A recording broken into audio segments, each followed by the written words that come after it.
Onkologi Medik FKU IRSCM, POICE Knowledge Lecture Series 6 dengan tema Optimizing Early Breast Cancer Treatment in Genomic Era. Kami ucapkan selamat datang kepada para panelis dari Prof. Aru Wicaksono Sudoyo, kemudian Dr. Eko Adi Pangarsa, Bapak Ahmad Utomo PhD, Dr. Cospiadi Irawan, dan juga Dr. Kylie Loh dari NCC Singapura.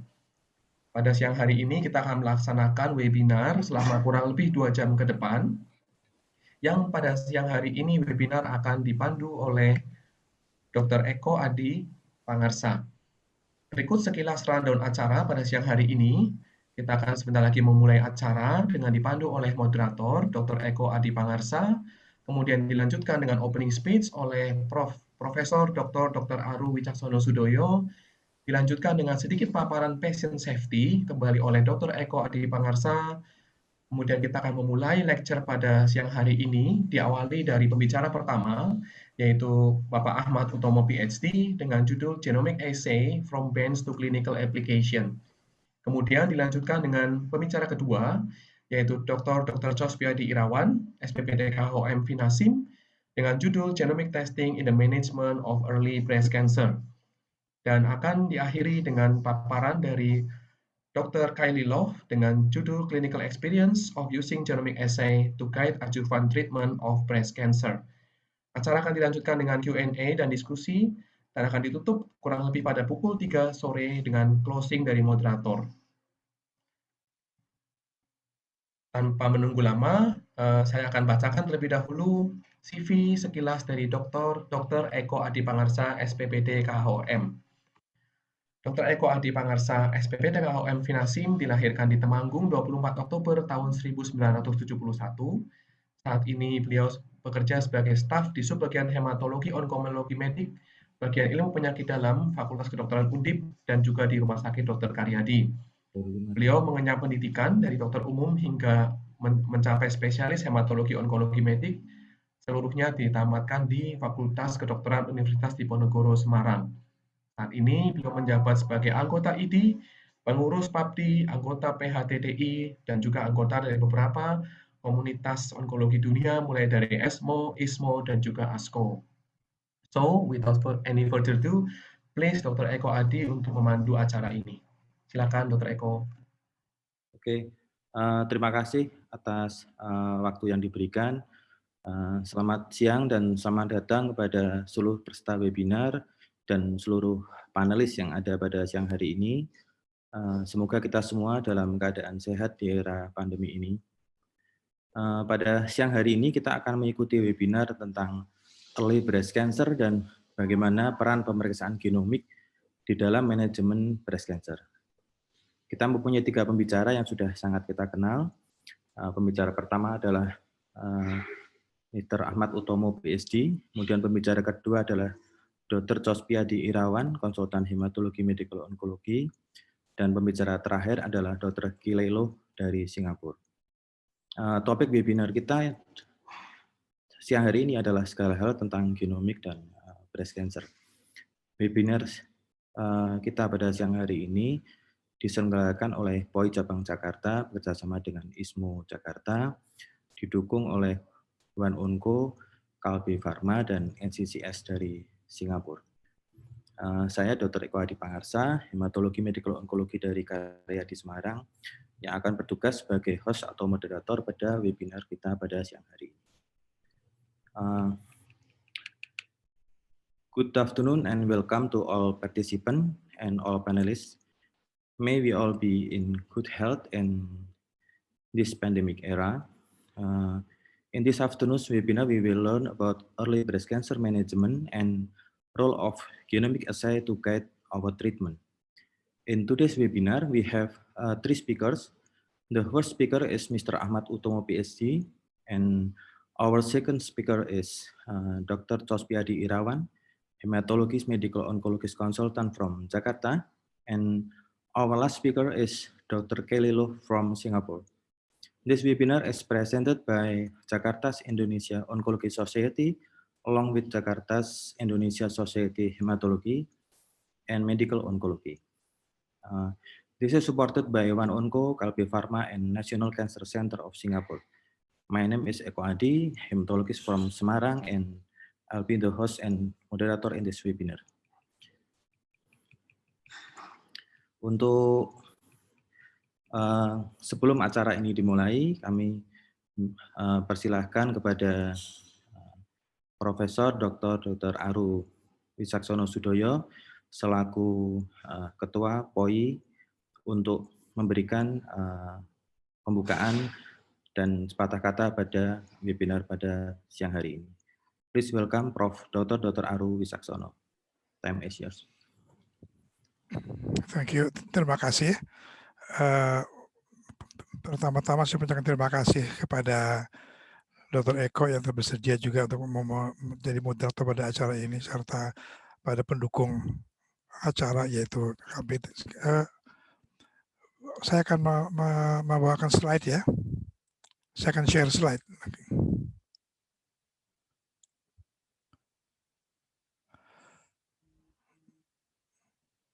Okay, in this occasion, I would like to offer my welcome to Dr. Kylie Loh from Singapore to this room. As President of the Indonesian Society of Internal Medicine, I would like to thank you for your participation, for spending your time with us in this valuable time. This is a weekend, and again, I would like to thank you. And I'm going to present several slides, but for the sake of communication, I'm going to present it in Indonesian. Oke, terima kasih. Assalamualaikum warahmatullahi wabarakatuh. Saya akan sedikit membawakan sebuah presentasi. Ini kalau kita ngelihat bahwa pada dalil utama biologi itu kan sebetulnya kita ada kesalahan perintah pada DNA nanti akan dijelaskan sehingga ada perubahan pada protein. Ya, jadi kerusakan itu mengakibatkan perubahan perintah sehingga kita akan mendapatkan suatu rangkaian kelainan-kelainan yang akan membawa kepada pembentukan tumor itu sendiri dan jadilah mutasi oleh bahan-bahan karsinogen dan sebagainya. Jadi kalau kita melihat ini akibat gangguan pada perintah itu, maka kita akan mendapatkan pembentukan sel-sel yang abnormal yang merupakan makhluk terpisah sebetulnya boleh dikatakannya dan mempunyai cara kerja sendiri dan mempunyai kemauan sendiri. Inilah yang kita sebut sebagai kanker. Ini berlaku juga untuk kanker payudara terutama. Nah, kita lihat beberapa akibat dari mutasi DNA ini sebenarnya kita udah kenal semua, baik yang di dunia alam beneran maupun yang fiktif, tapi kita bicara mengenai akibat mutasi itu pada sel normal sehingga dia menjadi sel kanker. Dan ini amat sangat penting karena kita cara lihat ada di mana kita sekarang. Kalau selama ini kita itu mengobati pasien dengan cara one treatment for all, satu jenis pengobatan untuk semua orang berdasarkan evidence based, betul evidence based, karena mengikuti penelitian randomized clinical trial. Tapi ini disebut empirical medicine karena data yang didapat itu adalah data dari penelitian terhadap kelompok yang heterogen yang dikumpulkan dan diberi pengobatan. Kita sekarang menuju ke personalized medicine dan ini menjadi nafas dan roh dari acara ini. Bahwa kita menuju ke personalized medicine di mana pengobatan itu adalah terapi per individu, tetap evidence based, tapi kalau tadinya hanya merupakan hasil dari stratifikasi, sekarang berdasarkan sifat dari sel pasien itu sendiri. Makanya kita sebut sebagai patient derived. Inilah yang era baru yang kita sekarang sudah harus mulai mengenali, bahkan sudah harus mulai kita pakai dalam pengobatan pasien-pasien kita. Karena kalau kita melihat, maka nanti atau bahkan sekarang sudah mulai bahwa jenis kanker yang sama, mutasinya beda, obatnya beda, sehingga kita mendapatkan hasil yang maksimal dan optimal. Dan inilah yang nanti akan kita dengar dari 3 pembicara pada acara ini. Kita melihat bahwa pada UICC, saya sebagai YKI juga, kita melihat bahwa sekarang kita tujuannya adalah treatment for all. Kalau kita melihat yang nomor 3 adalah hak pasien untuk mendapatkan pengobatan yang bertepat waktu dan bertepat guna serta yang akurat, itu harus kita pertimbangkan, di mana dengan sifat tumor yang sudah kita ketahui sebagai beragam, apa yang kita sebut sebagai genomic heterogeneity, maka pengenalan itu akan penting sekali agar kita bisa mendapatkan angka survival yang tinggi. Dan sekali lagi, kalau kita lihat slide ini, maka deteksi yang dini itu akan mendapatkan hasil yang lebih baik. Karena itulah judul ini adalah bagaimana pada early breast cancer kalau kita bisa deteksi serta mengobati secara lebih dini yang lebih benar. Sekali lagi, kalau sekarang pengobatan dari one treatment for all, future medicine, dan sekarang kita sebut bahwa the future is now, maka diagnostiknya itu sekarang lebih personalized, lebih amat sangat individual, dan ini nanti akan kita dengar dari bicara pada acara ini, sehingga terapinya itu disesuaikan dengan sifat dari masing-masing sel kanker dari seorang individu, dan kita mendapatkan efek yang membaik. Demikian, sekali lagi, selamat berwebinar. Assalamualaikum warahmatullahi wabarakatuh. Waalaikumsalam warahmatullahi wabarakatuh. Terima kasih, Prof. Aru. Terima kasih Prof. Aru atas yang sudah disampaikan di dalam pembukaan ini. Seperti kita tahu bersama bahwa bulan Oktober ini adalah merupakan bulan dari Breast Cancer Awareness Internasional. Dan oleh karena itu maka webinar ini mungkin menjadi sangat penting kepada kita, khususnya bagi kita sebagai onkologis, untuk kemudian memberikan treatment yang lebih baik. Seperti kita tahu bahwa tadi disebutkan oleh Prof. Aru bahwa peran genomik saat ini menjadi sangat penting dan berkembang sangat pesat. Khususnya di negara kita mungkin pemeriksaan ini belum terlalu populer dan belum banyak diterima, dengan banyak pertimbangan antara lain karena pembayaran dan juga mungkin kurangnya pengetahuan tentang hal ini. Sehingga pada webinar pada siang hari ini kita harapkan kita akan meningkatkan pengetahuan dan mempertajam pengetahuan kita bersama tentang personalized treatment, khususnya di dalam early breast cancer management. Thank you, Prof. Aru, for your speech and opening for webinar. Allow me to host this webinar in Bahasa. And before we start the webinar, I will deliver 10 minutes presentation about patient safety, and maybe after that every speaker have 25 minutes to deliver their presentation, and the discussion session will be held after 3 speakers have finished their presentation, and all participants can ask question by typing in Q&A room. Saya akan mulai presentasi pada siang hari ini untuk tentang briefing tentang patient safety.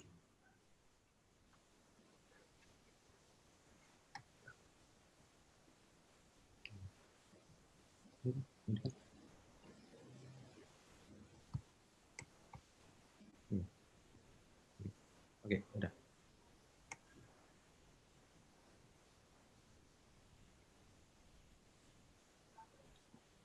Udah. Udah.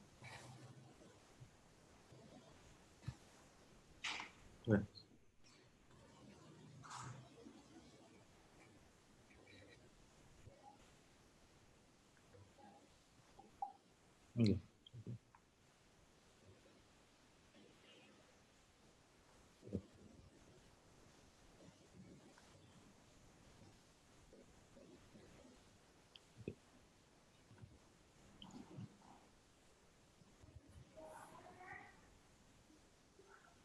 Udah ya.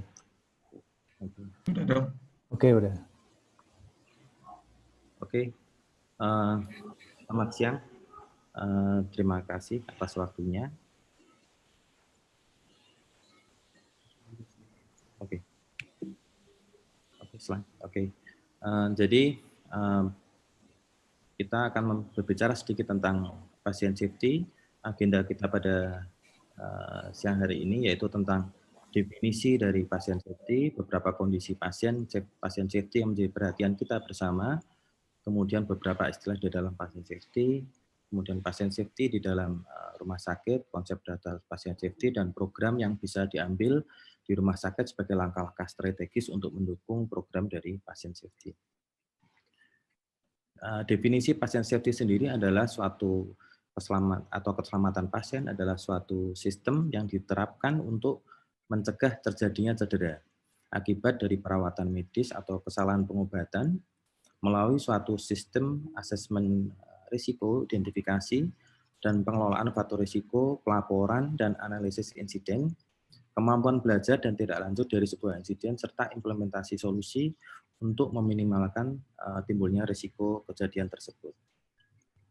Ada beberapa kondisi pasien safety yang menjadi perhatian kita bersama. Ini adalah beberapa kondisi yang mungkin saya ambil dari sebuah sumber dari WHO. Jadi yang pertama adalah kesalahan pengobatan sebagai penyebab utama dari cedera. Jadi biayanya cukup banyak, kurang lebih 40 miliar US dollar per tahun. Kemudian adanya kejadian infeksi yang terkait dengan perawatan di bidang kesehatan, yaitu kurang lebih antara 7/100 pasien rawat inap di negara-negara maju dan 10/100 pasien rawat inap di negara-negara berkembang. Kemudian adanya prosedur perawatan bedah yang tidak aman. Ini adalah kurang lebih sekitar komplikasi sehingga 25% pasien dari 7 juta atau 7 juta pasien bedah per tahunnya. 1 juta diantaranya justru meninggal selama atau segera setelah dilakukan operasi. Kemudian ada juga praktek suntikan yang tidak aman, misalnya terjadi penularan HIV, hepatitis B, atau hepatitis C. Kemudian ada beberapa hal tentang kesalahan diagnosis. Kemudian ada juga tentang praktek transfusi yang tidak aman. Ini kejadian kurang lebih 8,7 reaksi yang serius per 100 komponen darah yang didistribusikan di dalam proses transfusi. Kemudian adanya kesalahan radiasi, kemudian juga adanya sepsis, yang ini mempengaruhi sekitar 31 juta orang di seluruh dunia. Kemudian adanya tromboemboli vena. Ini saya kira juga kasus yang selama ini kita banyak terabaikan, meskipun ini akhir-akhir ini banyak sekali dibahas, terutama di era-era COVID ini. Jadi berkontribusi pada sepertiga dari komplikasi yang disebabkan oleh pasien-pasien rawat inap, dan itu kurang lebih kejadiannya sampai 6 juta kasus per tahun di negara-negara yang berkembang. Saya kira angka ini cukup tinggi. Ya, kita mengenal beberapa istilah pasien safety. Yang pertama, di sebuah rumah sakit itu banyaknya jenis obat, kemudian jenis pemeriksaan, prosedur, jumlah pasien yang cukup banyak, kemudian staf rumah sakit yang juga jumlahnya cukup banyak, merupakan hal yang potensial bagi terjadinya kesalahan.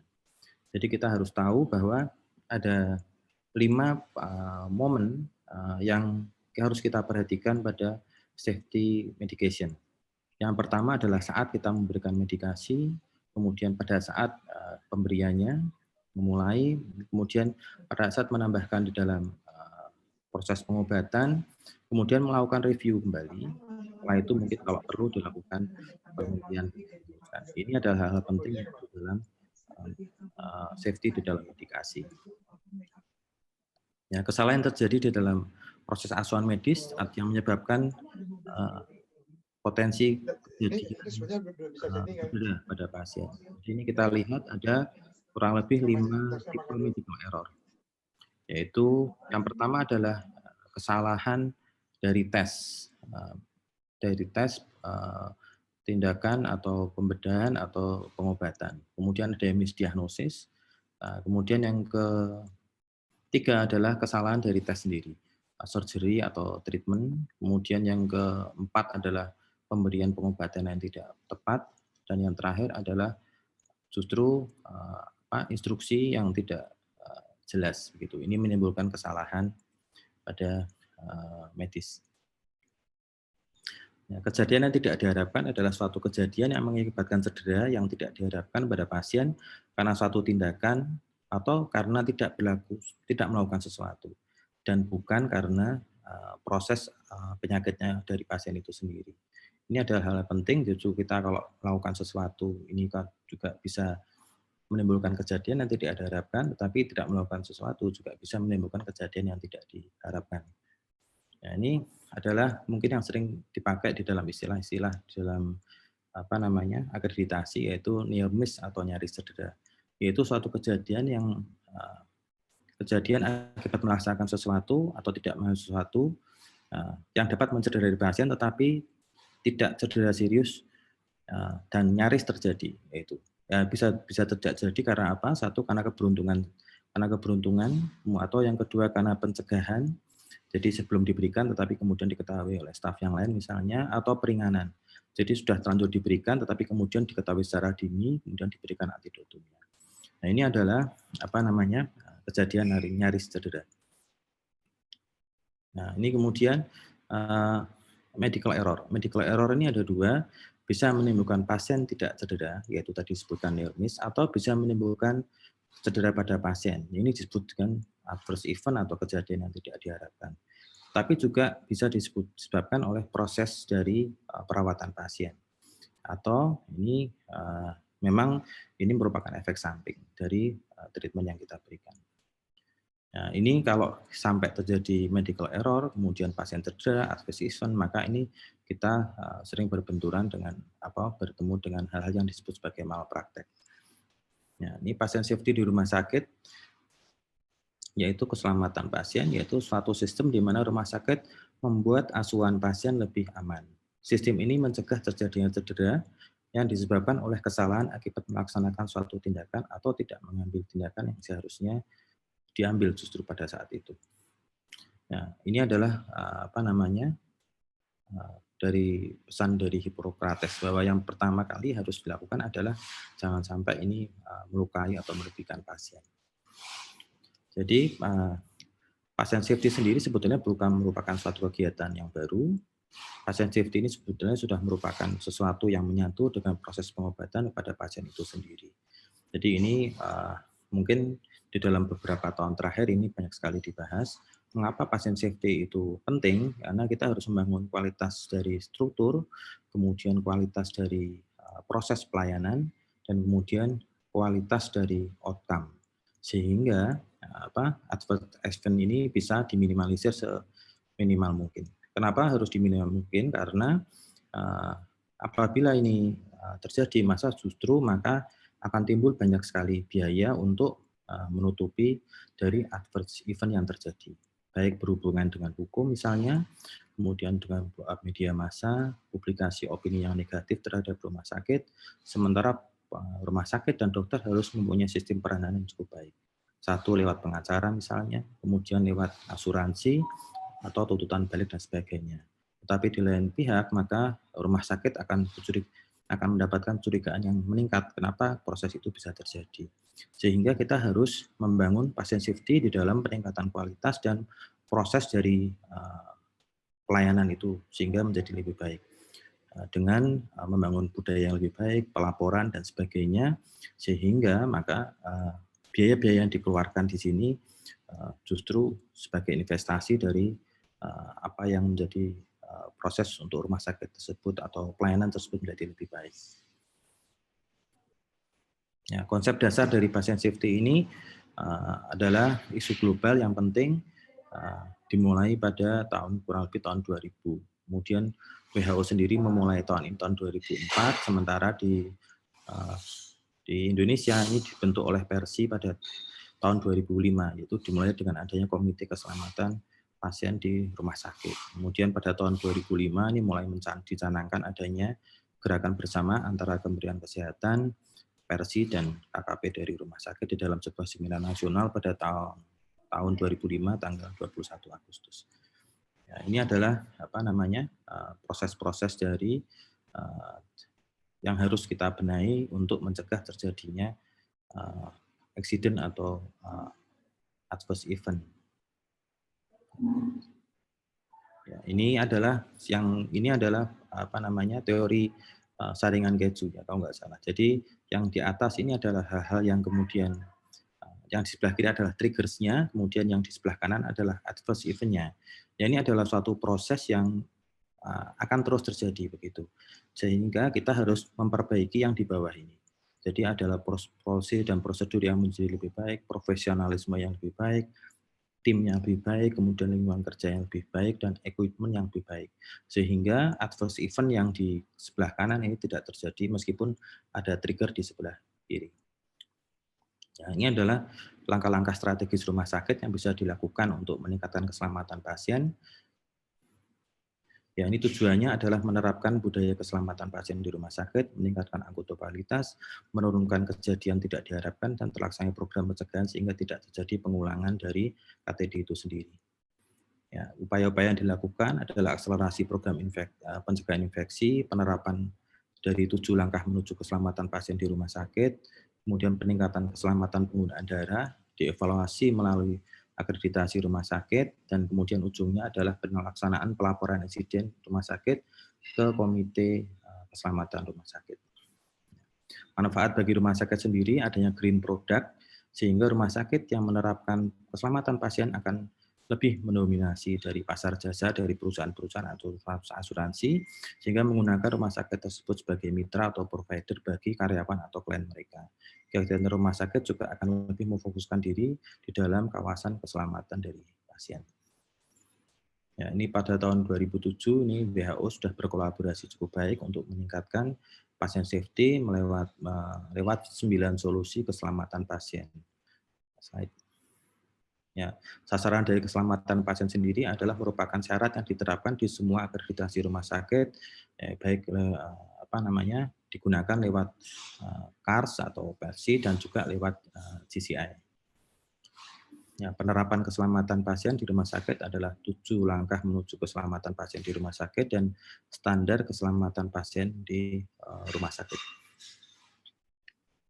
Ya, ini adalah 7 langkahnya adalah 1, membangun kesadaran akan nilai keselamatan pasien, memimpin dan mendukung staf, kemudian mengintegrasikan aktivitas dan pengelolaan risiko, mengembangkan sistem pelaporan yang cukup baik, melibatkan dan komunikasi dengan pasien yang cukup baik, ini melibatkan semua stakeholder rumah sakit, kemudian adanya wahana untuk belajar dan berbagi pengalaman tentang keselamatan pasien, kemudian mencegah cedera melalui implementasi dari sistem keselamatan pasien.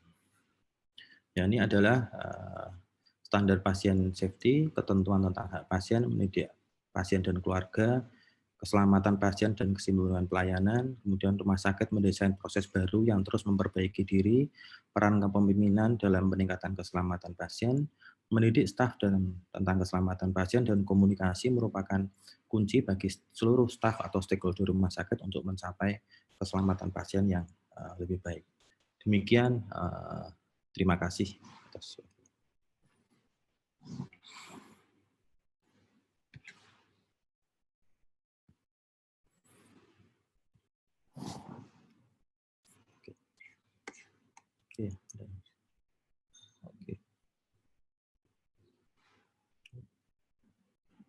Oke. Untuk pembicara selanjutnya adalah Bapak Ahmad R. Utomo, PhD, yang akan membawakan tentang genomic assay from bench to clinical application. Untuk waktu kurang lebih 25 menit. Kami persilahkan. Jadi Bapak Ahmad Utomo adalah konsultan di Kalbe Genomic Laboratory. Kemudian pendidikan adalah postdoctoral fellowship di Harvard, Boston, USA. Kemudian PhD di Molecular Medicine tahun 2003. Kemudian untuk akademik ini adalah penghargaan adalah American Lung Association Senior Research Fellowship tahun 2005-2007, kemudian Yarsi Life Science Research Award tahun 2017. Kami persilahkan waktu dan tempat. Matur suwun Dr. Eko atas introduction-nya. Izin saya mau share screen dulu.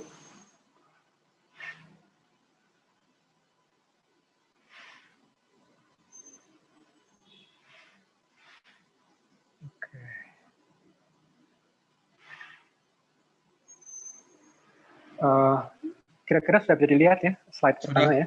Sudah. Ya. Jadi para dokter yang saya hormati. Saya Pak Ahmad, saya bukan dokter ya, saya molecular biologist. Cuma dulu memang waktu di training di Texas sebagai graduate student di prodi molecular medicine. Jadi mau tidak mau kami sebagai molecular biologist juga harus belajar sebetulnya terkait dengan pertanyaan yang penting di klinis gitu, sehingga kita nanti bisa ikut berkontribusi terkait menjelaskan mekanisme penyakit, dan kalau kita tahu mekanismenya bisa nggak kita berkontribusi untuk perbaikan layanan di rumah sakit, ya, terutama layanan di pasien. Jadi kali ini saya akan berbagi informasi dan juga konsep ya terkait kegunaan dari melihat ekspresi gen sebagai faktor prognosis, terutama untuk kanker payudara di stadium awal. Jadi kalau kita lihat, ini adalah gambaran untuk publik ya, secara awam. Stadium ada sampai 4 ya kan, solid tumor. Biasanya masyarakat Indonesia itu karena tidak begitu perhatian kesehatan, banyak sekali yang mereka datang ke rumah sakit itu sudah stadium 3 ya, stadium 3 atau bahkan mungkin 4 gitu. Jarang datang di stadium awal ya, stadium 1 atau 2. Padahal kalau dari survival rate-nya ya, stadium 1 misalnya itu bagus sekali. Stadium 2 juga lumayan bagus. Nah, yang bermasalah memang stadium 3 dan 4. Nah, untuk stadium yang masih awal ini memang kita ketahui tindakan pertama pasti harus bedah ya, diambil masanya. Nah, dan ini memberikan efek yang cukup bagus. Nah, hanya saja memang yang di pertanyaan cukup menggelitik adalah apa yang harus dilakukan setelah bedah, gitu. Terutama untuk kasus stadium 1 dan stadium 2. Gitu.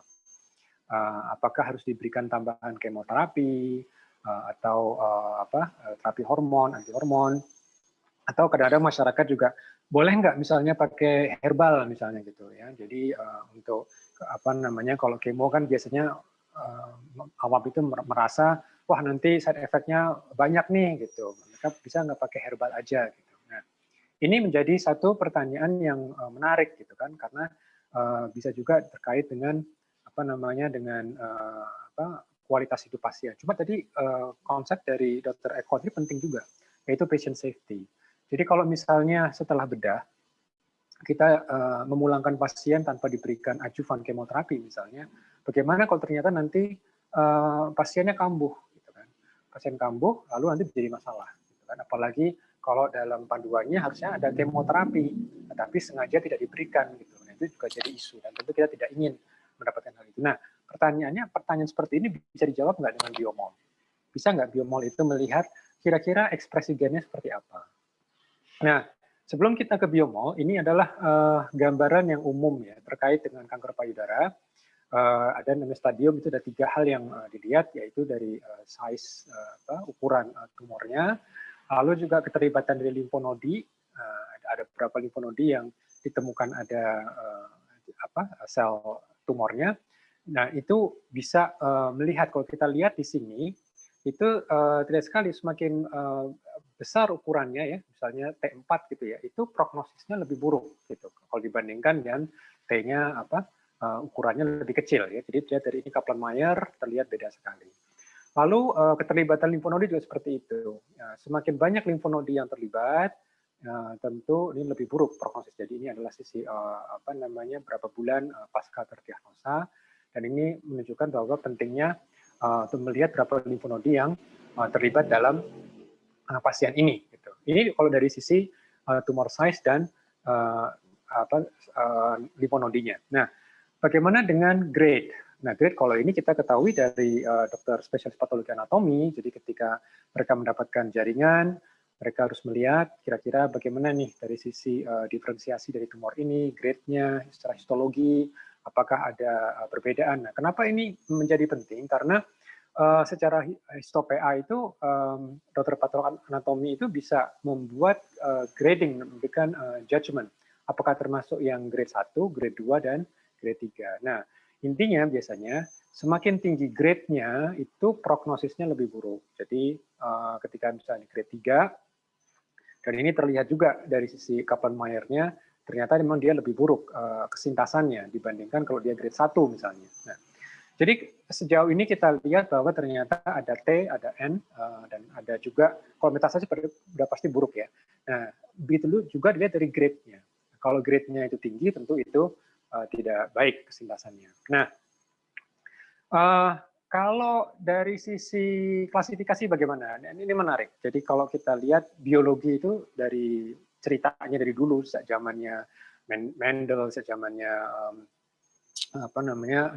Darwin, itu kita selalu bisa klasifikasi, ya, klasifikasi apapun gitu kan, kumbang yang bulunya banyak sama kumbang yang bulunya sedikit gitu kan. Nah, kalau breast cancer juga seperti itu. Breast cancer yang seperti apa sih yang bisa kita lihat? Karena kita ketahui kanker itu sendiri juga bukan penyakit monolitik, ya. Jadi bukan satu penyakit, itu adalah berbagai macam penyakit sebetulnya. Nah, dalam artian bisa nggak itu kita bedakan secara status dalam hal ini hormonnya. Jadi kalau dulu itu breast cancer itu dibagi dua secara umum, itu apa yang disebut dengan hormon reseptor positif sama hormon reseptor negatif. Ini yang paling awal, klasifikasi yang paling awal.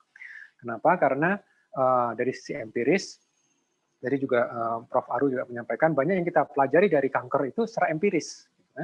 Nah, secara empiris kalau pasien ini dia punya hormon reseptor, dia relatif masih bisa diberikan terapi dengan anti hormon dibandingkan kalau dia hormon reseptornya negatif. Nah, terkait pembagian dua klasifikasi ini kita juga ketahui pembagiannya relatif baru sebetulnya. Sekitar tahun 90-an kita sudah mulai bisa melakukan teknik imunohistokimia. Sebelum itu pengukuran hormon itu rumit sekali. Ya, mengukur estrogen reseptor itu harus menggunakan radioimmunoassay misalnya. Itu sangat rumit dan tidak mudah juga dilakukan. Nah, sejak tahun 90-an, metode untuk mengidentifikasi pasien dengan hormon reseptor positif, jadi di sini hormon reseptor itu bisa ada yang disebut dengan estrogen reseptor, ada juga progesteron reseptor. Nah, ini bisa kita lihat. Lalu ini menjadi lebih tajam ketika ditemukan apa yang disebut dengan HER2. Jadi ini adalah salah satu anggota dari epidermal growth factor receptor, ini HER2. Jadi yang anggota keluarga yang nomor 2 ya, HER2. Nah, ini juga ternyata berkontribusi bahwa kalau misalnya dia highly expressed, kalau ini banyak sekali ditemukan di permukaan selnya, ini memberikan juga klasifikasi yang berbeda. Jadi sekarang kita lihat ada beberapa klasifikasi dengan imunohistokimia, jadi apa disebut dengan luminal A. Luminal ya secara umum adalah dia hormon reseptor positif. Nah, kontras dari luminal A ini adalah disebut dengan ini triple negatif. Triple negatif sendiri itu sebetulnya bagian dari ER negatif. Nah, ER negatif ini memang kalau dirinci lagi, ada yang apa disebut dengan triple negatif. Jadi ER, jadi estrogen reseptor yang negatif, progesteron negatif, dan HER2-nya juga negatif. Nah, ini sekarang dengan penambahan penanda tumor, ada juga dipisahkan lagi nih, triple negatif ini bisa nggak dirinci lebih dalam lagi? Yaitu ditambahkan dengan biomarker itu EGFR misalnya, ada dengan sitokeratin, sehingga muncul istilah disebut dengan baseline. Nah, pertanyaannya, kenapa sih kita mengklasifikasikan ini menjadi beberapa subtipe? Karena ini memang kaitannya dengan apa yang disebut prognostik juga. Jadi kalau kita lihat, yang paling bagus itu adalah yang hormon reseptornya positif, ya, ini seperti ini, ER-nya positif, dan juga mungkin di sini ada juga penanda siklus sel ya, KI67. Kalau dia kurang 14% misalnya, itu dia cenderung kesintasannya bagus. Ya. Nah, ekstrimnya adalah kalau kita lihat yang warna ungu ini. Ungu ini adalah dia kelompok ini, ER, PR, HER2 negatif. Ya, dia paling buruk. Dan mendekati itu adalah kelompok yang HER2 positif. Kelompok HER2 positif ini, jadi makanya sekarang semua pasien kanker payudara itu standar ya, harus diperiksa minimal 3, yaitu ER, PR, HER2, dan sekarang mungkin sebagian center melakukan juga KI67. Jadi itu kegunaan dari klasifikasi. Nah, kalau misalnya kita sudah lihat dari TNM, kita lihat juga dari grades, kita lihat juga klasifikasi tadi, dan itu kita ketahui juga kemoterapi juga berkontribusi besar karena kesintasan pasien sejak era diberikannya kemoterapi juga sangat membantu kesintasan pasien. Nah, cuma nanti yang pertanyaannya, bisa nggak itu kita lihat dari sisi ekspresi gennya? Karena ekspresi gen itu kita ketahui bisa memberikan dampak terhadap fenotip. Ya. Apalagi kita ketahui bahwa kanker itu adalah penyakit genetik. Dalam artian apa? Terjadinya mutasi gen itu tentu merubah pola ekspresi gen tersebut. Gitu ya. Jadi kalau kita ketahui tumor suppressor gen misalnya. Tumor suppressor gen itu seperti P53, retinoblastoma, BRCA. Ketika mereka itu termutasi atau hilang fungsinya, maka tentu downstream dari ekspresi gen itu akan berbeda juga. Nah, pertanyaannya, apakah bisa kita lihat ada nggak profil yang bisa kita pelajari terkait dengan ekspresi gen yang berbeda ini? Gitu. Nah, kalau misalnya kita lihat dari sel yang ada di lokasi primer, ini adalah di payudara misalnya, ketika dia pindah menuju ke distant organ, ke organ jauh, ya, organ vital jauh seperti misalnya liver, paru, atau otak misalnya, tulang belakang, itu sebetulnya melalui proses yang sangat panjang. Jadi bagaimana sel bisa memisahkan diri dari kumpulan temannya, dan dia juga harus bisa mulai menginvasi area di sini, dan dia masuk ke dalam pembuluh darah. Ketika sampai pembuluh darah, dia harus bisa bertahan dari arus yang sangat deras, ya, di pembuluh darah itu deras sekali. Dan ketika dia sampai tempat tujuan, dia juga harus tahu bagaimana dia keluar dari arus ini. Dan sampai di tempat tujuan, dia harus membuat koloni baru. Nah, kita bisa bayangkan untuk sel dari tempat yang lokal menjadi tempat yang jauh, itu gennya banyak sekali. Contohnya saja begini. Ketika misalnya sel dia harus berjalan-jalan seperti ini, ya, berlayar sejauh ini, berarti dia memiliki kemampuan seperti sel imun, seperti limfosit.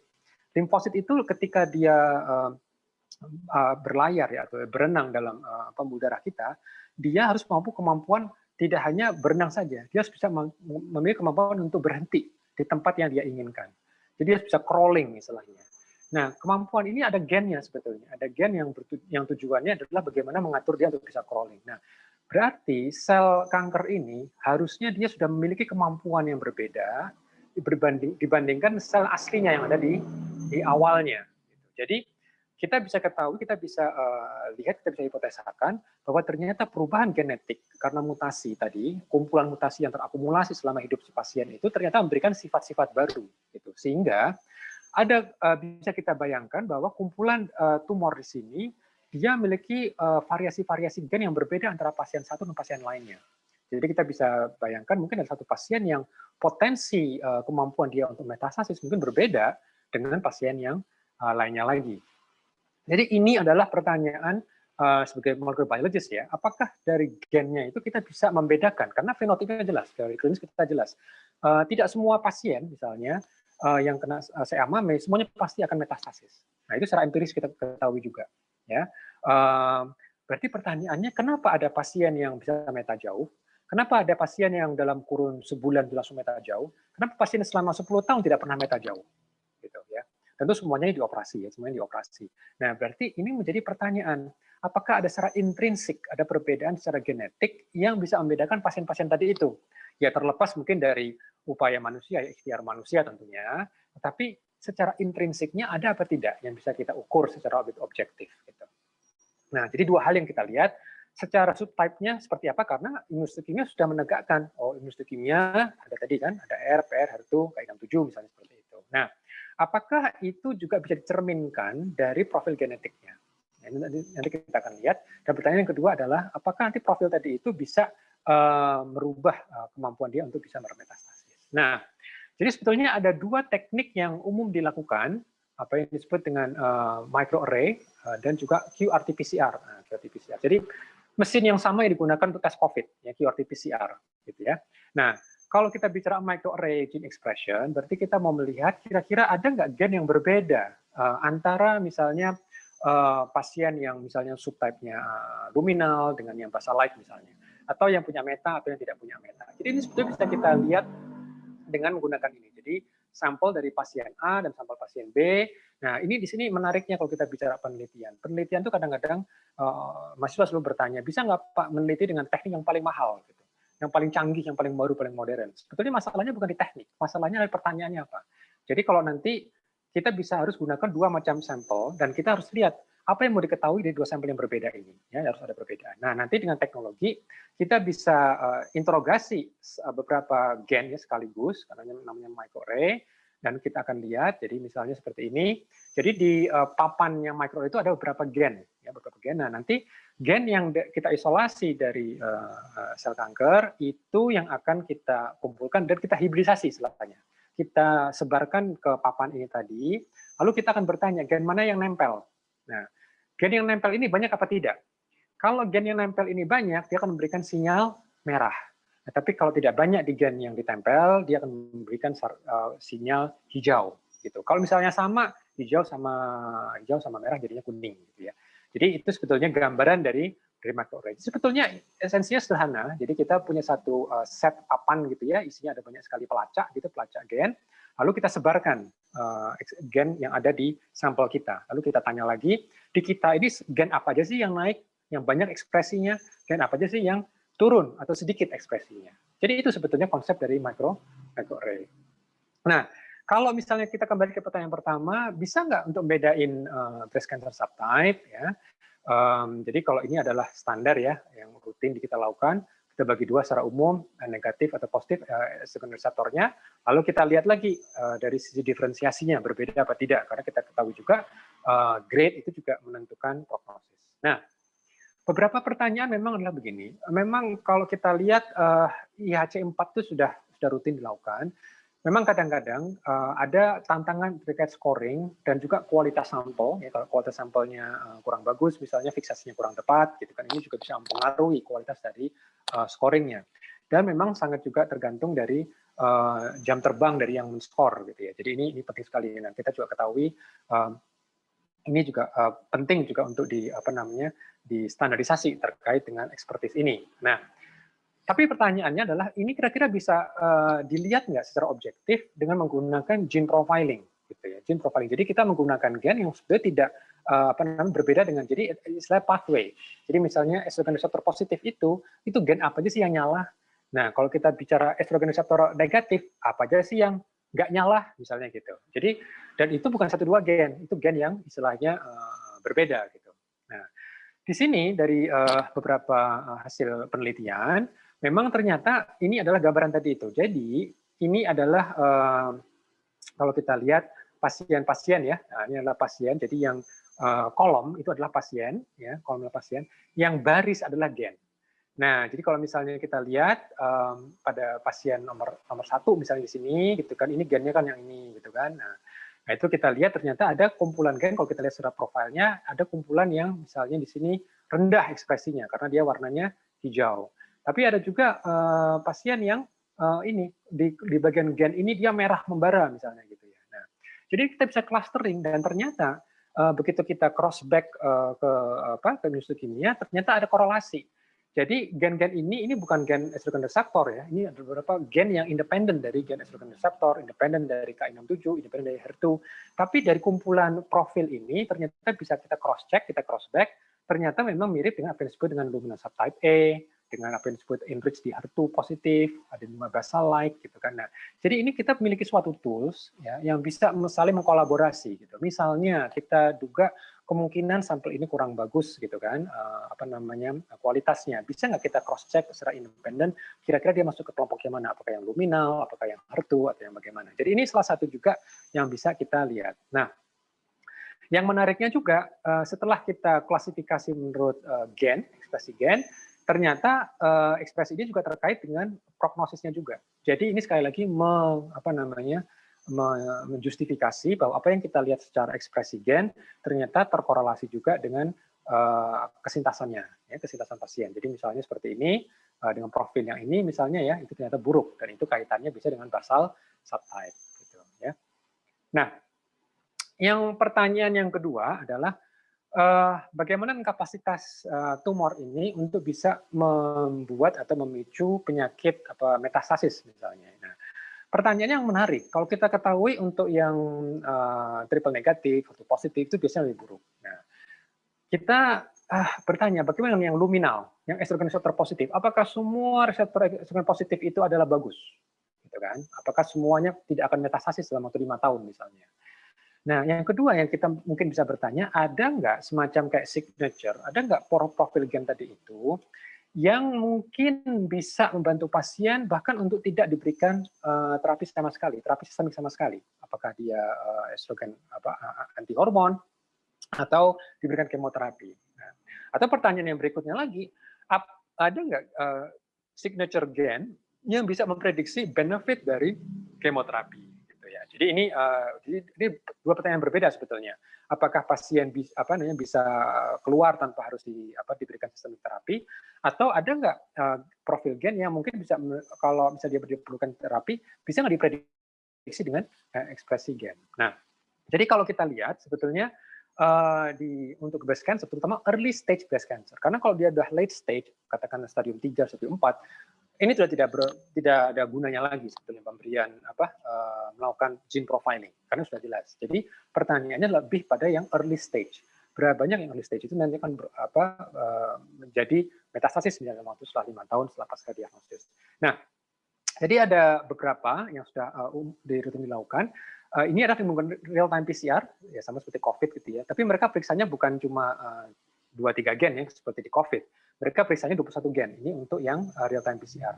Tapi untuk yang microarray itu dengan teknik yang disebut dengan microarray itu 70 gen yang dilihat. Nah, saya tidak akan terlalu banyak bicara mengenai oncotype. Ya, oncotype itu adalah teknik juga ekspresi gen untuk melihat 21 ekspresi gen untuk melihat kira-kira pasien ini, terutama estrogen reseptor positif, akan mendapatkan manfaat tidak dari pemberian kemoterapi. Ya, setelah bedah gitu ya.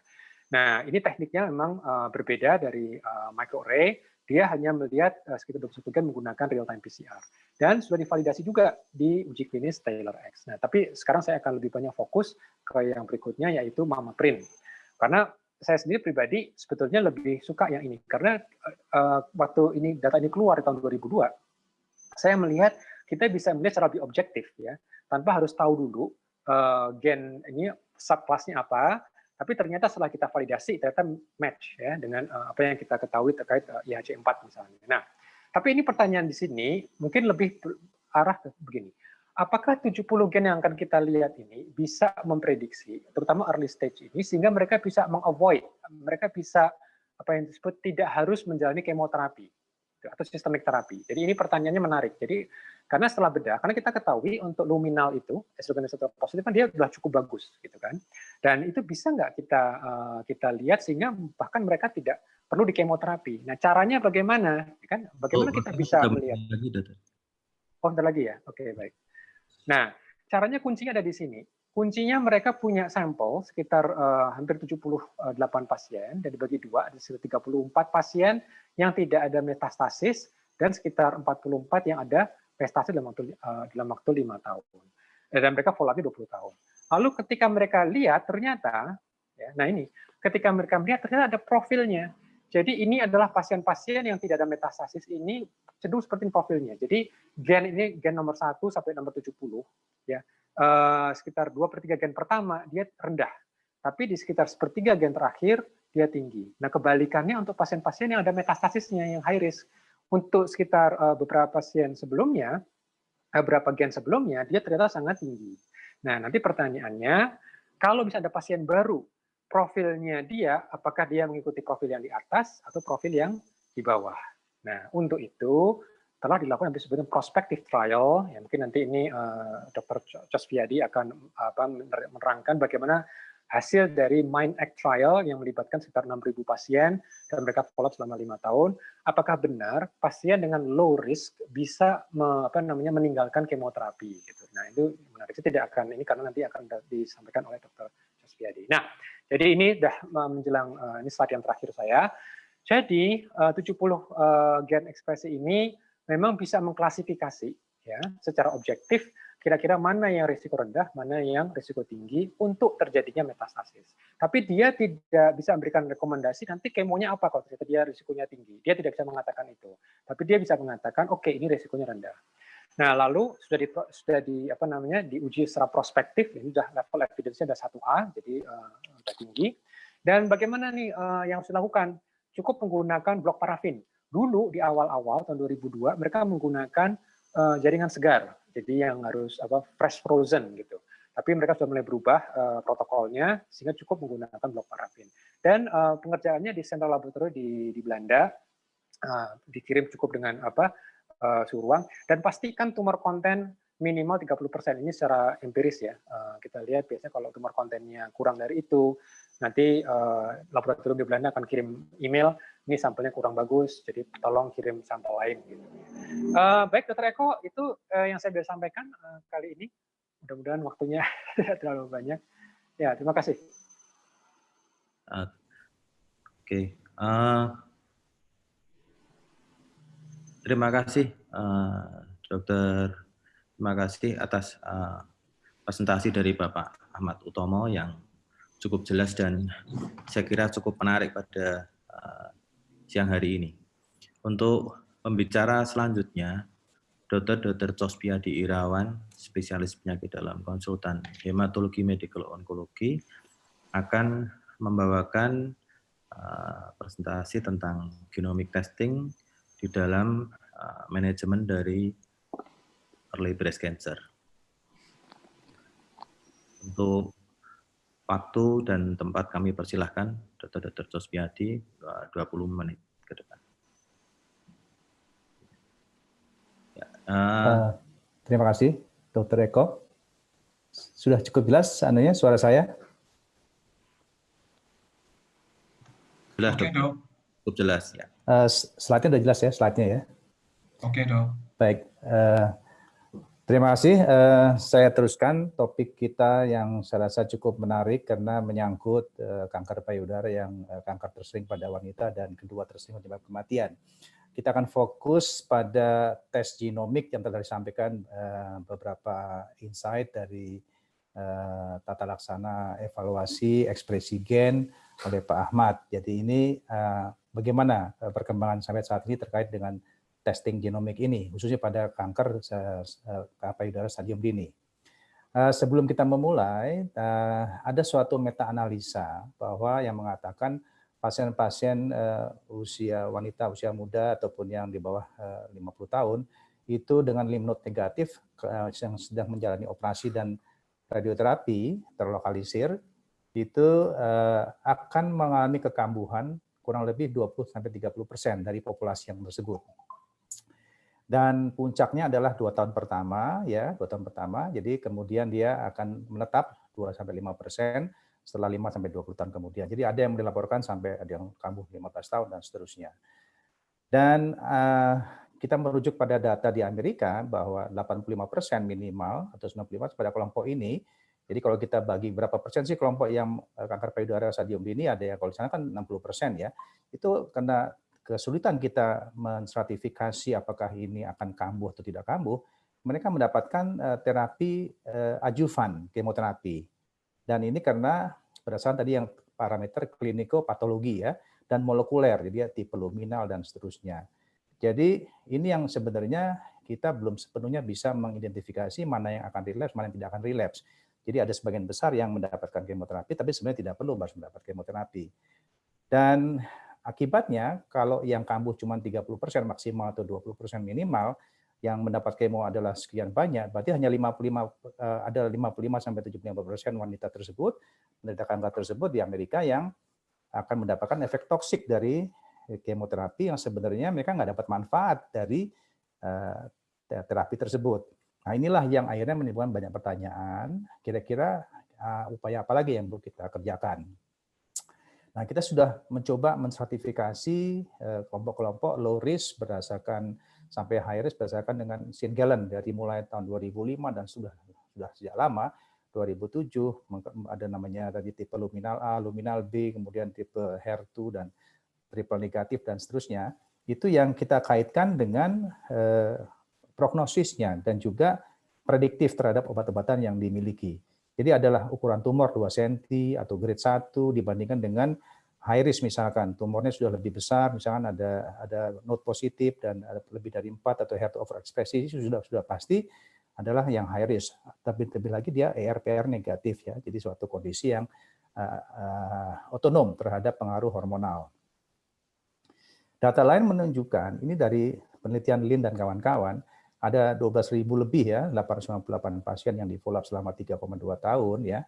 Ternyata distribusinya itu triple negatif 17%, HER2 18%, luminal 66%, dan dengan deteksi mamografi juga berbeda-beda kemampuannya. Jadi mamografi bisa mendeteksi hampir 30% dan HER2 33 dan luminal 48 dengan masing-masing positivity-nya tuh yang terendah adalah triple negatif.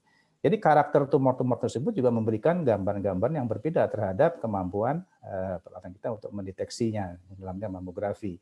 Dan juga kalau dikaitkan dengan intensif intraduktal dan komponen LVI ya, jadi lymphatic vascular invasive ya, maka yang sering ketemu adalah yang tipe HAIR dibandingkan tipe negatif maupun tipe luminal.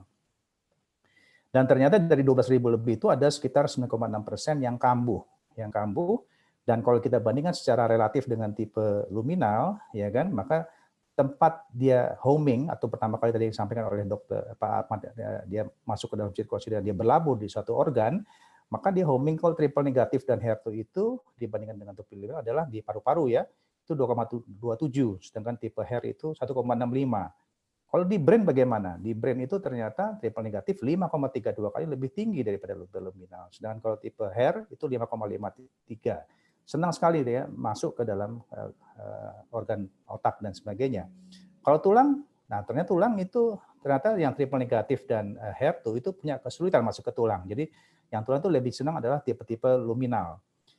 Dari sini disampaikan bahwa disimpulkan berbagai gambaran dan pola klinopatologi itu akan mempunyai gambar yang berbeda-beda berdasarkan tipe subtipenya. Dan ini sangat signifikan. Nah, ini mungkin akan bisa memberikan asupan pada kita untuk pada waktu kita menawarkan suatu trial-trial ke depannya. Ini ada namanya gene polymorphism or expression, ini adalah CIP2D6, ini terkait dengan tamoxifen. Jadi kalau dia ada inhibitor CIP2D6 ini, maka dia akan survival dan juga time to patientnya akan memburuk. Ada lagi aromatase inhibitor, dia dikode oleh CIP 19A1. Ternyata dia ada 88 polymorphism. Ini bertanggung jawab pada konversi daripada androgen menjadi estrogen. Jadi kalau kita berikan aromatase inhibitor, seorang pasien bisa sangat bereaksi berbeda-beda. Ada lagi efek toksik dari kemoterapi ya, DPD enzim DPD ini dikode oleh DPID kinnya itu, sehingga dia katabolisme dan deaktivasinya itu yang bertanggung jawab pada 80% dari dosis standar 5-FU dan capecitabine misalkan. Jadi ada 5% yang tidak punya DPD enzim, dia akan terakumulasi dan toksik. Demikian juga ada sekitar 3-5% populasi yang punya varian-varian dari gen-gen tersebut, sehingga akan berhubungan dengan toksisitas dari 5-FU. Hal-hal ini belum banyak kita ketahui secara mendalam dan secara clear. Kita akan bicara dalam hal ini adalah terkait dengan kekambuhan pada pasien-pasien early breast cancer. Nah, ini adalah berbagai macam tadi ya varian-varian gen yang saya sampaikan ya. Ada tamoxifen dipengaruhi oleh berbagai varian gen, aromatase inhibitor, trastuzumab dan bevacizumab. Sejawat dan teman-teman sekalian, jadi kalau kita lihat, kita bisa membagi dua sebenarnya. Di sebelah kanan ini ya, di sebelah kanan ini adalah berbagai gambaran yang sebenarnya klinisnya adalah low risk, ya low risk. Jadi akhirnya kita akan bisa memberikan terapi hanya endokrin saja. Di sebelah kiri saya ini yang gambar merah ini, ya, di klinik merah ini adalah yang tipe high risk. Jadi ada grade 3, dia ada high proliferation, Ki67 lebih dari 20%, ada node positif, ada PVI, perivascular invasiveness, ada lebih dari 5 cm, dan juga gennya adalah high score. Ini adalah kemoterapi dan endokrin terapi. Jadi sudah seperti itu polanya selama ini. Tapi jadi permasalahan bila nanti mereka begini, yang high risk ini, ya kliniknya high risk, dia punya skornya tuh gennya low. Nah, atau sebaliknya. Hal ini membuat kita menjadi tidak yakin lagi apakah ini masih perlu kemoterapi atau cukup dengan terapi endokrin. Nah, nanti muncullah berbagai macam trial mencoba menjawab hal-hal tersebut. Jadi sejak tahun 2009 kita sudah mulai memasukkan multigen assay atau gen signature tadi ke dalam kriteria untuk memberikan terapi yang terbaik pada pasien-pasien kita. Prinsipnya adalah hampir semua expert dan juga trial-trial tersebut menggabungkan berbagai parameter klinikopatologi dan molekuler dengan gene testing analysis. Jadi ada yang menggabungkan dengan ajuvan online, ada yang menggabungkan dengan predik dan seterusnya. Nah, ini adalah Nottingham Forest Index. Jadi dia memasukkan ukuran tumor ditambah dengan KGB ditambah dengan grade ya. Kalau dia indeksnya kurang dari 3,4, dia namanya good risk, kalau dia lebih dari 5,4 namanya high risk.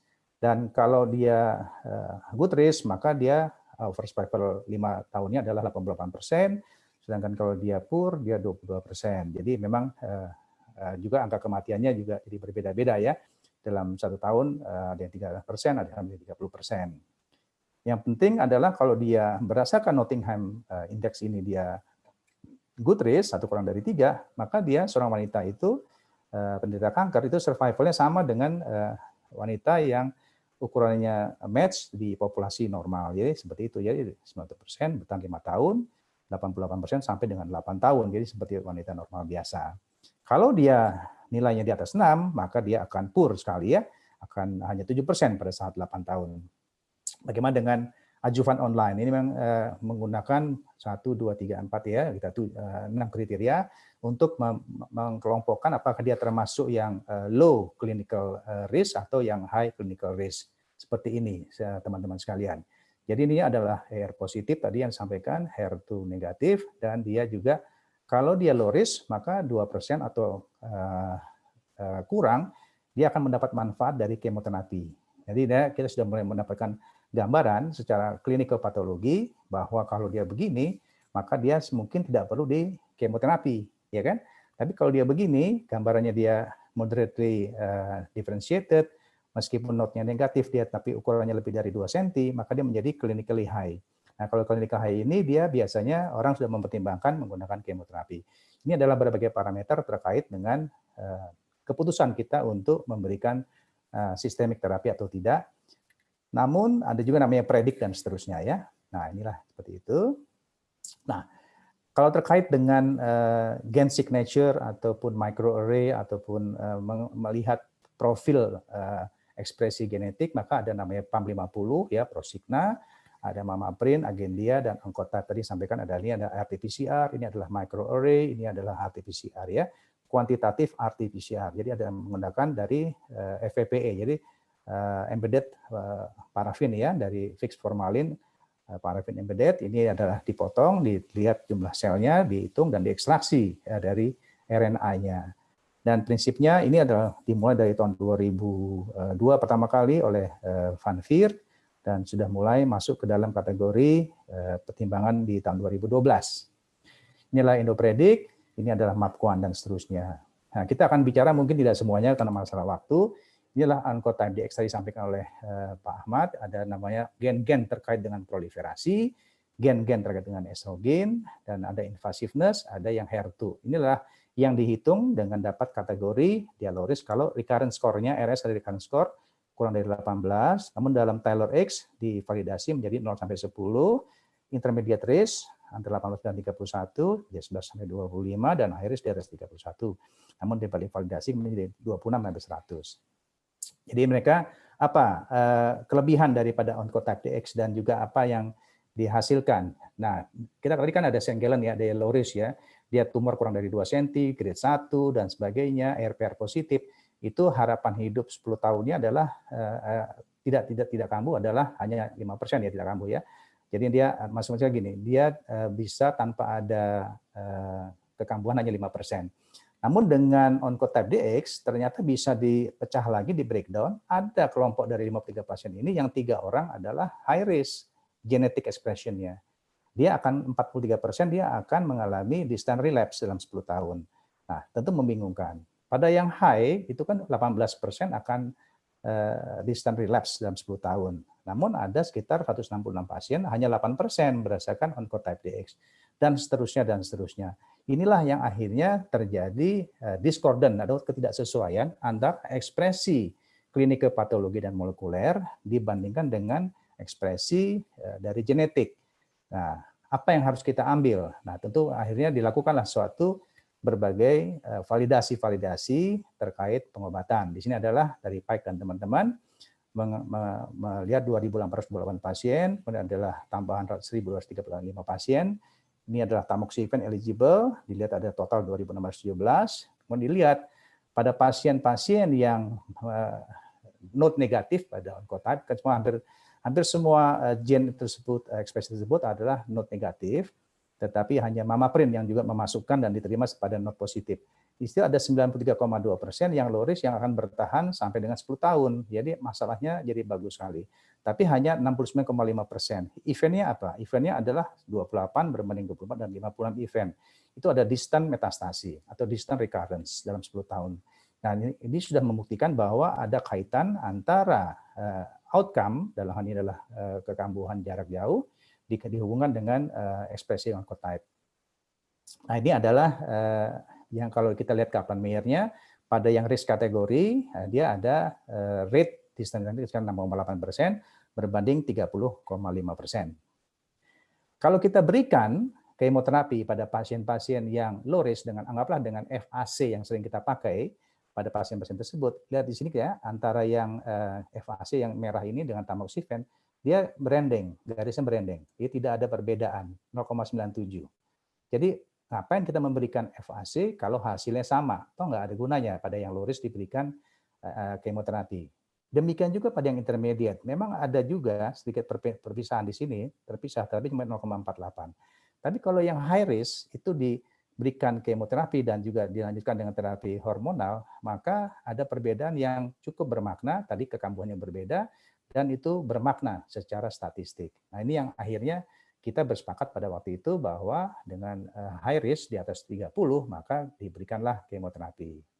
Dan ini adalah bahwa akan menurunkan dari 84,3 menjadi 45,3%. Namun pada kelompok-kelompok yang clinical low risk, kita akan juga susah, malah akan meningkat menjadi 17% dari 2,9% kemoterapinya.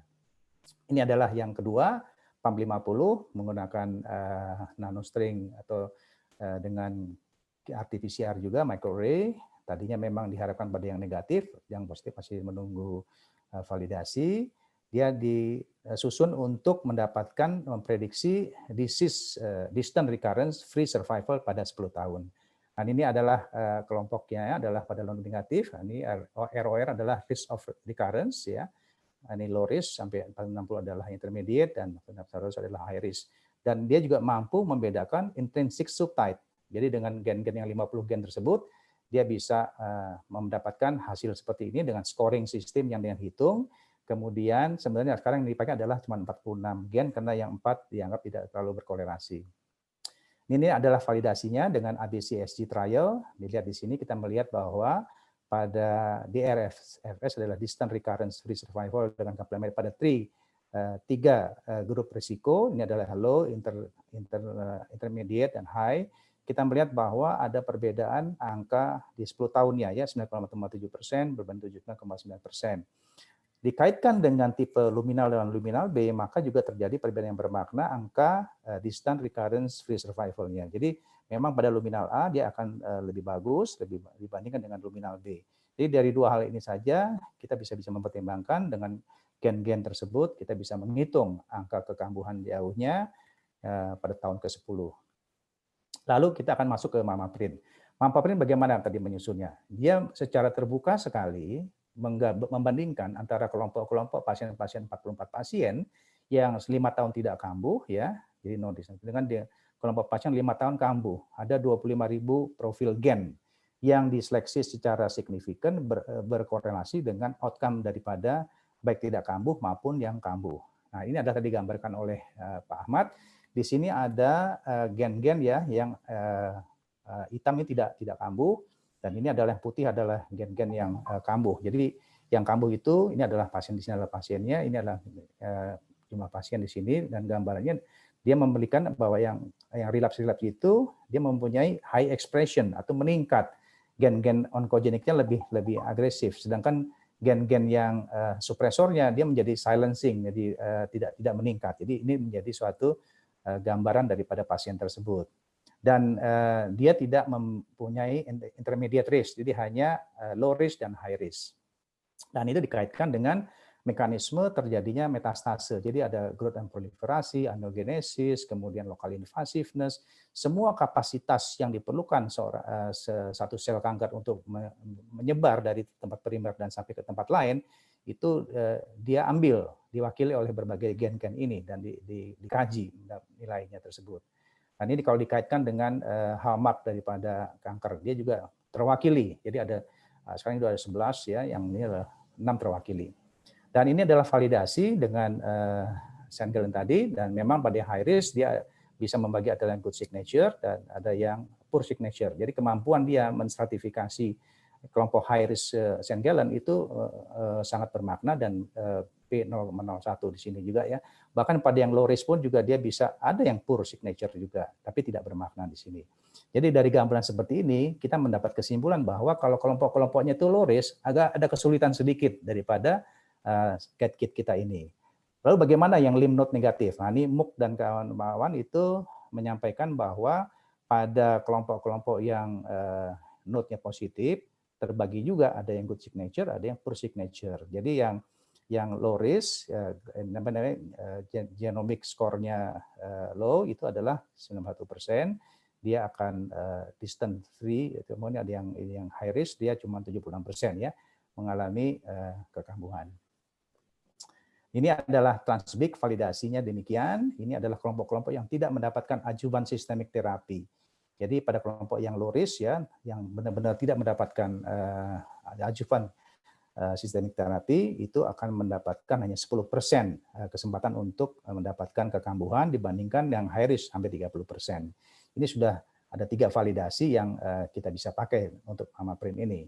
Sehingga akhirnya MINDIC adalah microarray in node negatif yang bisa menghindarkan ya, avoid chemoterapi. Jadi pasien-pasien tersebut akan dibagi dalam kelompok-kelompok seperti ini, surgery, kemudian di enrollment, ada terbagi clinical risk-nya, ajuvan online, ada yang berdasarkan genomik di sini yang sebelah kanan, dia akan yang low and low. Jadi clinical low and genomic low, dia no chemoterapi, semua sepakat.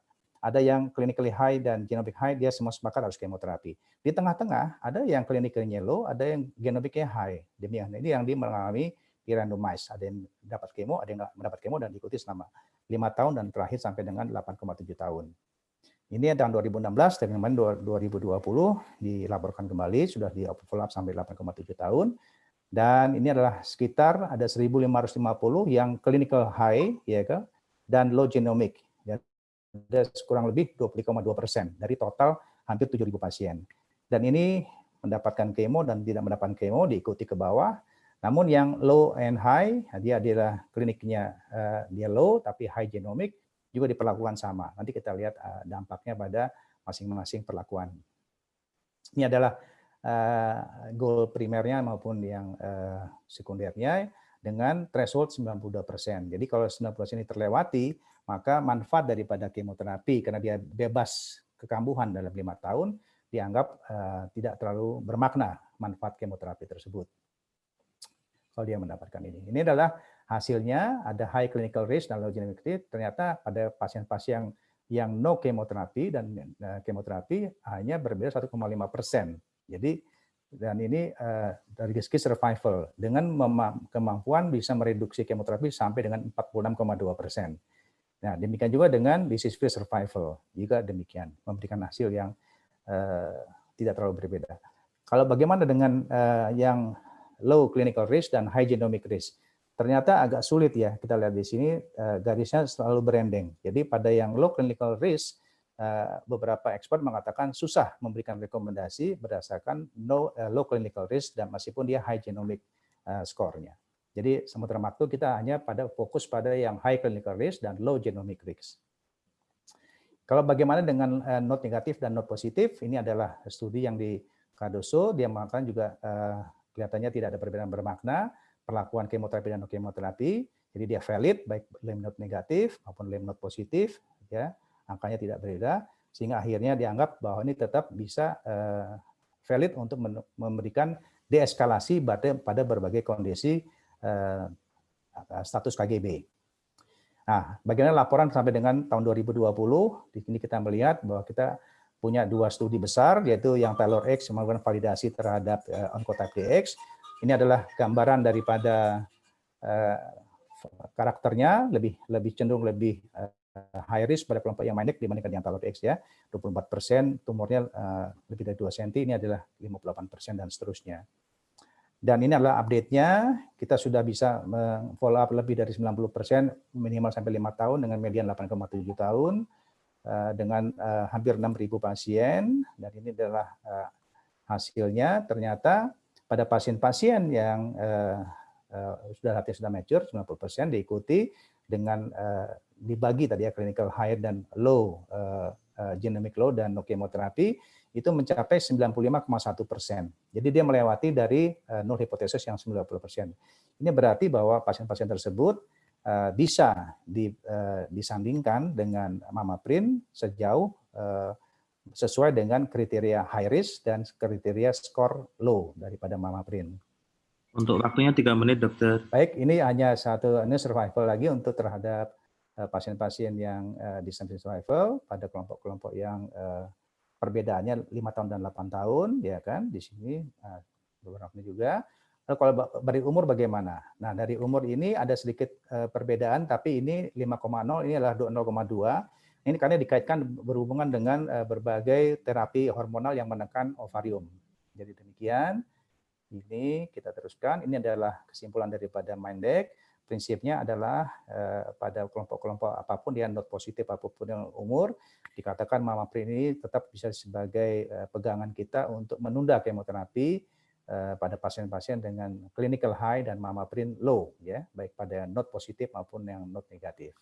Ini adalah dari NCCN, kita lihat sudah masuk dan masuk dalam kategori 1. Baik juga pada ini adalah hanya pada not negatif saja. Ini bisa negatif dan positif. Dan ini adalah ASCO guideline. Di sini not positif, Mamaprin dipertimbangkan. RPR positif, ya pokoknya adalah yang RPR positif, HER2-nya negatif. Silakan dilakukan evaluasi ini. Tapi kalau oncotype hanya pada yang not negatif, ya. Kalau yang lain juga demikian. Mamaprin yang di-approve hanya pada yang satu-satunya di-approve untuk kedua status tersebut. Ini pada 2019 dipertimbangkan sejauh kita tidak yakin dengan berbagai hal yang lain tadi ya untuk Mamaprin dan oncotype.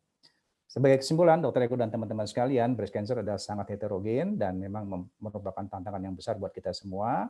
Dan secara klinikal patologi dan molekuler masih beberapa faktor kita belum bisa secara sepenuhnya untuk bisa menstratifikasi mana yang mendapatkan kemo dan tidak ada kemo.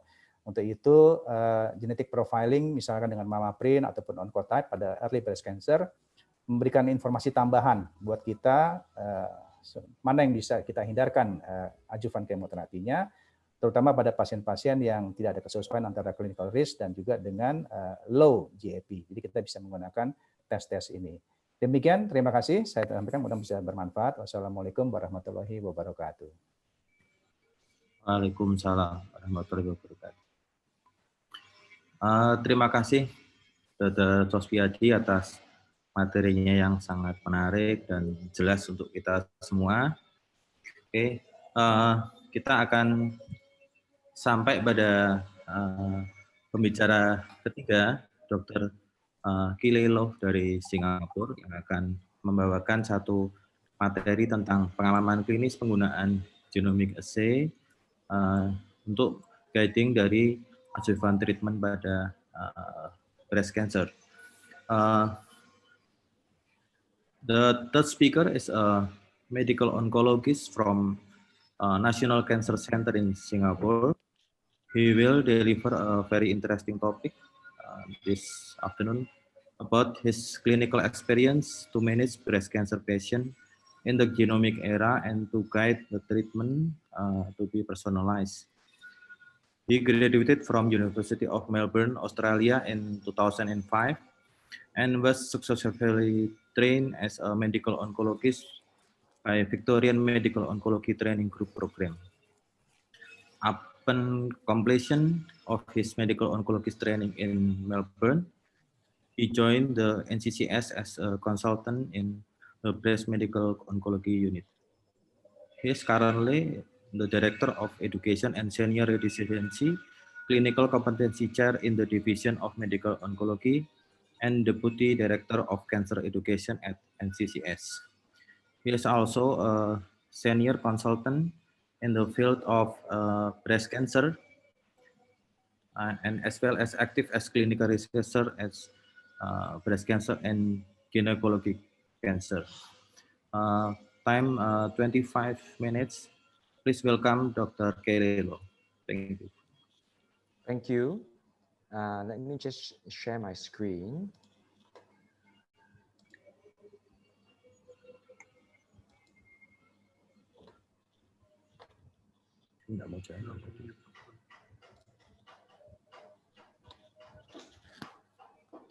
Can I check if you can see my screen?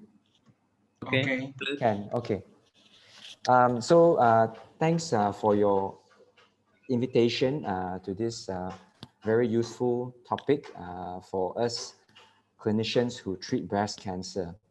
So you had two really good talks on the, firstly, from the bench side to the bedside for clinical genomic use, and of course the sort of the clinical research data for the use of genomics in early stage breast cancer.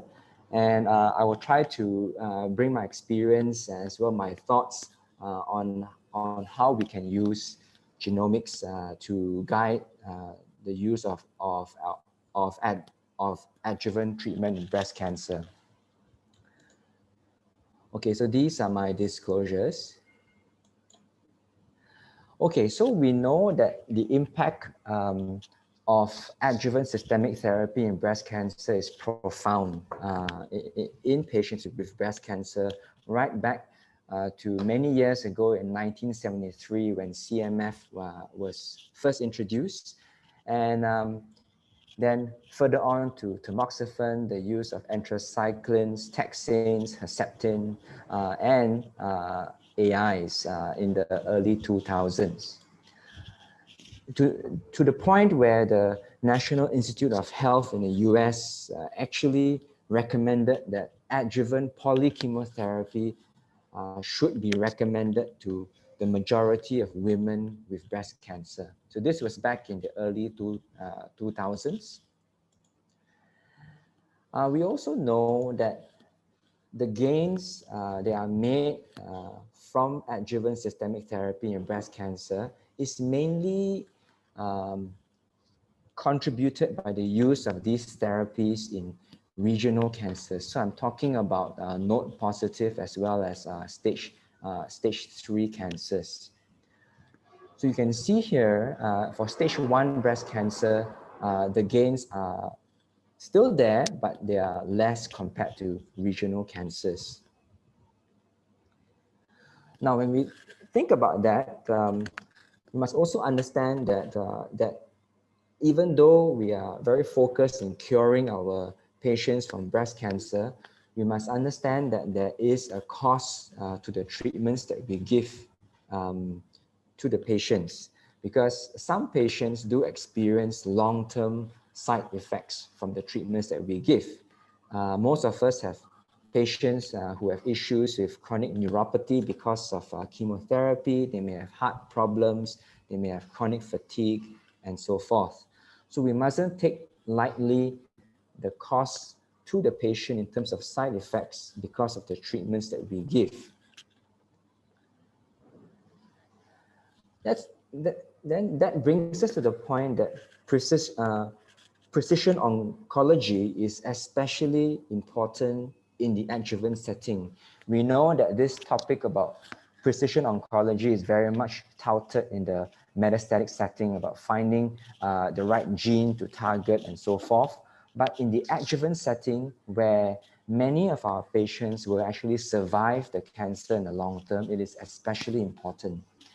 So precision oncology is really about giving the right treatment to the right patient, maximizing the treatment benefits for patients who need it the most, and to minimize the harms of treatment to all patients.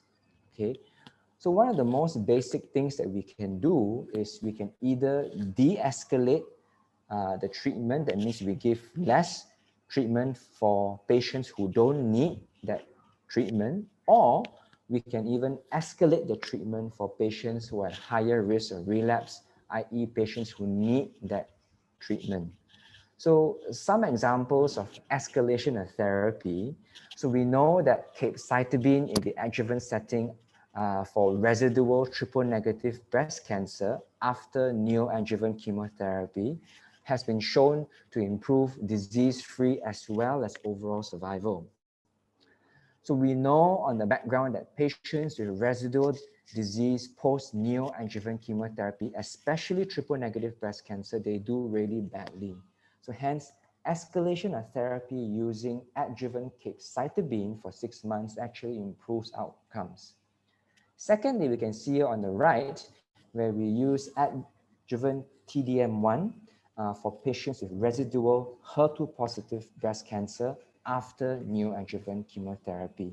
So this was established in the Catherine trial, and it showed in an early readout that there was a significant improvement in disease-free survival. So we are still waiting for the overall survival results, but this is just a proof of concept where sometimes for patients who are going to do worse, we will need to escalate therapy. Now, what are the factors that we use to help us to give the right treatment to the right patient? So traditionally, we will use clinical factors like classical histopathological factors, like TNM, ERPR, HER2, and so forth. We also use treatment response, for example, in the neoadjuvant setting. We also use age and menopausal status as well, which we will come to later. And very importantly, now in 2020, the access to genomic assays to more precisely decide the best treatment for our patients that has been, and this has been sort of gone into quite deeply by Dr. Kos Fiadi in the last talk. Okay, so we know that all this really came about because of an increasing understanding of breast cancer, allowing us for more precise decision making. So this can stretch back all the way to 1896, where Thomas Beatson, a breast cancer surgeon who did an oophorectomy in a patient with metastatic breast cancer, leading to a very, very good response. Then later on to the discovery of the oncogene, the ER, HER2, and then access to ERPR, IHC. And this is really where we, where we subtype patients based on ERPR and HER2 in a traditional way, okay? During this time in the 1990s and 1980s as well, there was also the use of big data from registry data or from very, very large studies to create risk prediction models. So these models were gone through by Dr. Kos Fiadi in the last lecture. But as an example, PREDICT is breast cancer is one of the models that we use in Singapore. It is from the UK, and it is quite useful, but there are limitations in the use of these risk prediction models because the ones that are available now, they really only use overall survival as the outcome that you can see here, and using this information to discuss with patients what is the best step moving forward. It's not easy to use overall survival as the endpoint for patients because most patients find disease-free survival or not having any cancer is probably more important. But the only risk prediction model that uses DFS, which is adjuvant online, is currently offline. So you can't really use it anyway. So this is the best that we can have. And importantly, PREDICT breast cancer has been validated in our setting. So in the Malaysian and Singaporean setting. So it's been shown to be accurate. But with the limitation of the use of overall survival as a discussion point with patients. Now, beyond this, in the 2000s, there was the discovery of the intrinsic list of genes, which was raised in the first lecture. So we know that beyond TNM or staging of the breast cancer, the inherent genomics of the cancer actually does matter. So we can see here patients with, in the blue line here, luminal A breast cancer, they do so much better than the rest of the breast cancers. And in particular, luminal B breast cancers, okay? They do so much worse than luminal A breast cancers. Then moving on to the 2010s and early 2000s, where you get the first and second generation of gene assays, okay? And in the last 5 years or so, where we start to see the first readouts of prospective validations of these gene assays, in particular Oncotype DX and MemmaPrint from the studies TAILORx and MINDAC, which was discussed by Dr. Kosviadi earlier. So this is where we sort of enter into the molecular subtypes or gene based on gene expression studies. Now, what are the commonly used gene expression profile tools? So this was discussed before, so I'll probably just breeze over this, but these are the most common ones. Importantly, you must understand that MemmaPrint and Oncotype DX are the only gene assays that have prospective randomized data, respectively from the MINDAC as well as the TAILORx trial.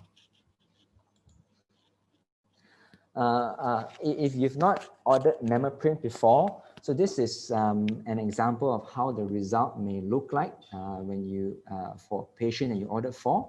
So this is a patient of mine. I can't recall what was the clinical risk, but essentially she had a high risk luminal type B breast cancer and she was given adjuvant chemotherapy. Here is an Oncotype DX result of a patient of mine as well, where we are given a score, or what we call the recurrence score, that ranges from 0 to 100. So her score is 15. She's over 50 years old, so her risk is actually low, and there was not going to be any chemotherapy benefit. As you can see here, less than 1% chemotherapy benefit. Now, this was a similar slide with Dr. Kosviadi, but essentially this is just to hammer down the point where the MINDAC and TAILORx studies, they are actually studying two different clinical populations of patients. The MINDAC study essentially studied high-risk patients, whereas in TAILORx, most of these patients were low-risk patients. This is a summary that I've created to sort of compare the differences between TAILORx and MINDAC. So as I said before, TAILORx is mainly in low-risk patients. So high clinical risk patients were only 26% of the cohort versus 100% in MINDAC. And importantly, the MINDAC trial incorporated patients with N1 disease. So about 48% of patients had N1 disease. However, 33% only had one node. Okay. The other crucial difference that often confuses medical oncologists like me is, what is the endpoint? Okay. For TAILORx, it's very simple. It is a non-inferiority study comparing endocrine therapy and chemotherapy for patients with an intermediate recurrence score of 11 to 25. So the comparator arm is actually chemotherapy. So this is what us oncologists are very used to. We compare two different treatment arms. Whereas the MINDAC trial, they compared, so it is a non-inferiority trial of endocrine therapy compared not to chemotherapy, but to an investigator-defined endpoint, okay, which they quoted here as a lower boundary of 95% distant metastasis-free survival at 5 years, okay. For many of us, we found this very confusing, okay, which comes to the conclusion that for Oncotype DX, the test is actually prognostic, so we know that it does divide patients up into, high risk and low risk and intermediate risk, but it is also predictive of the lack of chemotherapy benefit. Okay, if your score is low risk, okay, there is actually no benefit of chemotherapy because it is comparing endocrine therapy with chemotherapy. Whereas for MINDAC, it is prognostic, but it is not predictive of the lack of chemotherapy benefit. So it tells you that if you're low risk, that means that, look, you are going to do so well that the benefit of chemotherapy is probably going to be really, really small. Okay, so it's important to understand the differences here. Next, it's also important that in both clinical trials, you do see an age effect as seen. For patients who are more than 50 years old, there was no benefit from chemotherapy. And for those who are less than 50 years old, you start to see some benefit from chemotherapy. However, in the TAILORx, you do get a little bit more granularity in the data because by virtue, it uses a number. So you can split the numbers into 3 bands here, 16 to 20, 21 to 25, and 21 to 25 if it's clinical high risk, okay? Now, it's important to know what is prognostic versus predictive. We know a test is prognostic when it provides information about the overall cancer outcome regardless of the therapy that you give to the patient. For example, this can be grade, the subtype of the cancer, ER, PR, and HER2. So we know in general, patients who are hormone receptor positive tend to do better, and those who are triple negative or HER2 positive tend to do worse. So it is prognostic. Now, predictive basically means that the test provides information about the effect of a therapeutic intervention. That means if I do a test and does it predict the benefit or the lack of benefit of a certain treatment?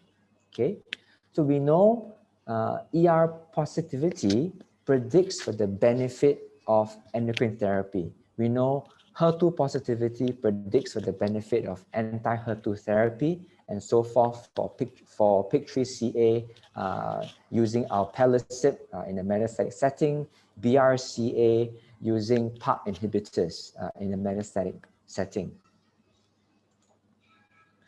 Now, with all these genomics coming into fore, is there still a role for clinical risk stratification, and how do we actually do it? Why is clinical risk assessment still important? Because even though genomic assays are good, they are still very expensive and perhaps should be reserved for cases with more clinical equipoise. That means that you're not too sure what to do for this patient. For example, in a clinical high-risk patient as defined by the MINDAC and TAILORx trials. So in real-world practice, this is what we still do in Singapore in NCCS.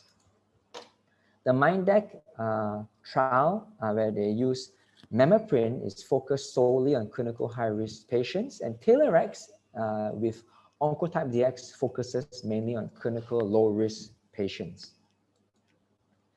Now, we know that both MINDAC and TAILORx calculated clinical risk, low versus high, the same way, using a modified version of Adjuvant Online.